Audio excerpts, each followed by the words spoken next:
How to fix Google Pay app can't load friend list. Something went wrong. Please try again. Problem step-by-step detailed solution. Method 1. Check your internet connection. Make sure that you have a strong and stable internet connection. You can do this by trying to access other websites or apps on your device. If you are not able to connect to the internet, try restarting your router or modem. Method 2.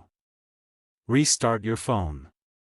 This can often fix minor software glitches that may be causing the problem. Method 3. Update the GPay app. To do this, go to Play Store. Search for GPay. Go to GPay. If there is any update, update it. Method 4. Clear the GPay app cache and data. If restarting the app doesn't work, you can try clearing the app cache and data. This will remove any temporary files that may be causing the error. To clear the app cache and data, long press on GPay. Then click on App Info.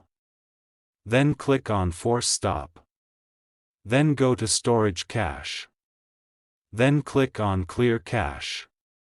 Then click on Clear Storage. Method 5. Reinstall the GPay app. If you have tried all of the above steps and the error is still persisting, you can try reinstalling the GPay app. This will remove the app completely and then install it again from the App Store. If you are still having trouble with the GPay app, you can try contacting the GPay support team for help. Thanks for watching. Please like the video. Subscribe to TechSoar.